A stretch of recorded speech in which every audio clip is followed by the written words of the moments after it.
As tensions escalated in the region, Lavrov met his Turkish counterpart.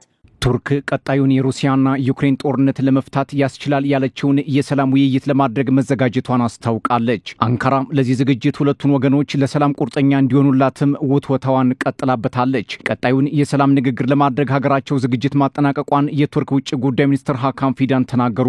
የሰላምን ዘንባባ ለማንጠፍና የሩሲያና ዩክሬን ጦርነት ለመፍታት አንካራ ግዴታዋ ነው ሲሉ ተደመጡ ሃካን ፊዳን። ሃካን አክለውም ቱርክ ሰላምን የማጽናት ብሔራዊ ግዴታዋ ነው ሲሉም ገለጹ።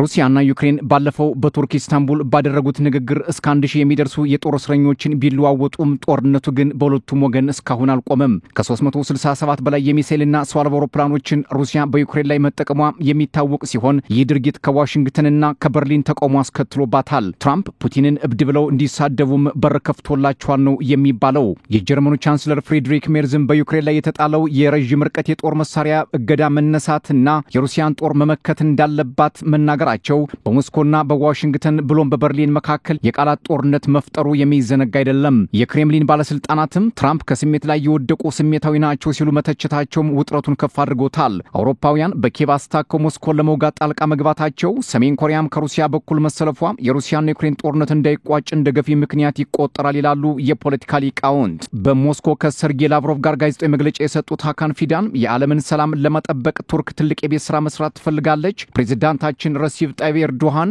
አጽንኦት ሰጥተው የዓለምን ማህበረሰብ ለሰላም እንዲሰለፍ ጥሪ ሲያደርጉ ነበር። በተለይ ጦርነቱ ገና ሲጀመር ሰላም የአማራጮች አማራጭ ብቻ እንደነበር ሲናገሩ መቆየታቸውን ሃካን ፊዳን በሞስኮ ለተገኙ ጋዜጠኞች መግለጫ ሰጥተዋል። የሩሲያን ተደራዳሪ ልዑክ ከሚመሩት ቭላዲሚር ሜዲንስኪ ጋርና ቭላዲሚር ፑቲን ጋር መገናኘታቸውን እንዲሁም በሁለትዮሽ ጉዳዮች መወያየታቸውን የተናገሩት ፊዳን ከዩክሬን ጋር በሚደረገው የሰላም ንግግር የሩሲያ ባለስልጣናት ፈቃደኛ መሆናቸውን አሳውቀዋል። የሩሲያ አቻቸው ሰርጌይ ላቭሮቭ በበኩላቸው ቱርክ ለሰላም የምታደርገውን እንቅስቃሴ አድንቀው ኢስታንቡል ጥሩ ቦታ እንደሆነችም ገልጸዋል። ቀጣዩ የሰላም ንግግር በኢስታንቡል እንዲሆን ፍላጎት እንዳላቸውም ተናግረዋል።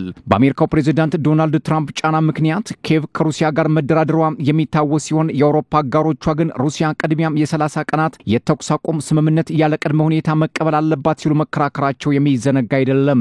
ባለፈው በኢስታንቡል በፈረንጆቹ ግንቦት 16 የሁለቱ ሀገራት ተወካዮች በተገኙበት የተደረገው ንግግር በፈረንጆቹ ከ2022 ወዲህ የፊት ለፊት ውይይት ሲደረግ የመጀመሪያ እንደነበር ይታወቃል። ዛሬም ድረስ ከጣልቃ ገብነት ያልወጣው የሩሲያና ዩክሬን ጉዳይ ከተለያየ አቅጣጫ በሚወጡ መረጃዎች እየታመሰም ይገኛል። የክሬምሊን ቃል አቀባይ ዲሚትሪ ፔስኮቭ የምዕራባውያን ሚዲያዎች ነጩ ቤተ መንግስት በሩሲያ ላይ ማዕቀብ እንዲጥል ቀንከሌት በመወትወት ተጠምደዋል ሲሉ መውቀሳቸው ተሰምቷል። ፔስኮቭ አክለውም ከዩክሬን ጋር ያለውን ግጭት በሰላም ለማቆም ሞስኮ እየታተረች ባለበት ሰዓት ያልጠሩ መረጃዎችን በመልቀቅና የሰላምን አማራጭ ለማስቆም እየሰሩ ነው ሲሉ ተችተዋል። አብዛኞቹ የአሜሪካ ሚዲያዎች የትራምፕን የሰላም ጥረት እንዳልተሳካ በማሳየት ፍርሃት እየፈጠሩ ነው ሲሉ ፔስኮቭ ወቅሰዋል። ዶናልድ ትራምፕ በ24 ሰዓት አስቆመዋለሁ ያሉት ጦርነት እስካሁን ድረስ ከትከሻቸው ላይ ሳይወርድ እንደተንጠለጠለ መሆኑ ስጋት እንዳሳደረባቸውም ይታወቃል። ትራምፕ ይህ አልሳካ ሲላቸው ወደ ማዕቀብ ሊሄዱ እንደሚችሉ ግምቶች ከዚህም ከዚያም በርከት እያሉ ነው። አንድ ስማቸው ያልተገለጸ የነጩ ቤተ መንግስት ባለስልጣን ፕሬዝዳንት ቭላዲሚር ፑቲን ከዶናልድ ትራምፕ ጋር የሚያገናኛቸውን መስመር እያበላሹት ነው ሲሉ መግለጻቸውን ፖለቲኮ አስነብቧል። አክሎም ዶናልድ ትራምፕ ፑቲን ከሳት ጋር እየታገሉ ነው ማለታቸውን ዘግቦታል። ፔስኮቭ ግን ትራምፕን አሁንም ማሞገሳቸውን አልተውም። ሚዛናዊ የሆነ ድርድር እንዲኖር ጥረት ያደረጉ ብለዋቸዋል። ፔስኮቭ ከዩክሬን ጋር ያለውን ችግር ከመሰረቱ ለመንቀል ጊዜ ያስፈልጋልም ሲሉ ተደምጠዋል።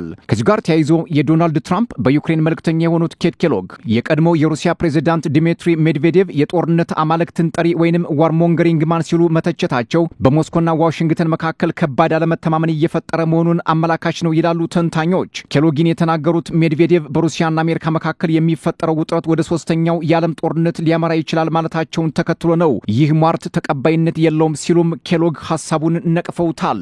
ሜድቬዴቭ ባለፉት ቀናት ትራምፕ ፑቲንን መሳደባቸውን ከስሜት ያልወጡ ሲሉ መተቸታቸው የሚታወቅ ነው። ኬሎግም ትራምፕ ሰላም እንደሚመጣ ጥረት የሚያደርጉ የሰላም ሰው ናቸው፣ ሜድቬዴቭ ግን የማይጨበጥ ስጋት ውስጥ መግባታቸው ከፍርሃት ያስቆጥርባቸዋል ሲሉ በኤክስ ገጻቸው ላይ አስፍረዋል። ሜድቬዴቭም ትራምፕ ፑቲንን በሳት ላይ የተጫወቱ እየተጫወቱ ነው ማለታቸውን ተገቢ ያልሆነ በሚል በኤክስ ገጻቸው ላይ የመልስ ምት በመስጠት ለፑቲን ያላቸውን አጋርነት አሳይተዋል። የሩሲያና ዩክሬን ጦርነት ችግሩ ታውቆ መፍትሄ ያልተገኘለት ጦርነት ነው ይሉታል ተንታኞች። ኔቶን አለመቀላቀል፣ ግዛቶችን አሳልፎ መስጠት፣ አውሮፓውያን የጦር መሳሪያ ለዩክሬን አለማቅረብ የሚሉ ቅድመ ሁኔታዎች ሩሲያ ስታቀርብ ዩክሬን ይህንን አልቀበልም ማለቷ ጦርነቱ ቀጣይ እንዲሆን አድርጎታል። በእነዚህ ችግሮች ላይ መግባባት የተሳናቸው ሀገራቱ ጦርነትን እንደ መፍትሄ የወሰዱትም ይመስላል። ዛሬ ላይ የዩክሬኑ ፕሬዝዳንት ቮሎዲሚር ዜሌንስኪ ዶናልድ ትራምፕ ጦርነቱን ለማስቆም እንቅስቃሴ እያደረጉ ባሉበት ሰዓት የጦር መሳሪያ ለመቀበል ወደ ጀርመን መግባታቸውንም አልጀዚራ አስነብቧል። ዜሌንስኪ በቆይታቸውም በሩሲያ ማዕቀብ ላይ እንደሚነጋገሩ ይጠበቃል ነው የተባለው። ትናንት የጀርመኑ ቻንስለር በዩክሬን ላይ የተጣለው የጦር መሳሪያ እገዳ አውሮፓውያን ማንሳት አለባቸው ማለታቸው የሚታወስ ሲሆን አሁን ዜሌንስኪ ያደረጉት ጉዞ ከዚህ የጦር መሳሪያ መነሳት ጋር ሊገናኝ እንደሚችል ተንታኞች ግምታቸውን አስቀምጠዋል።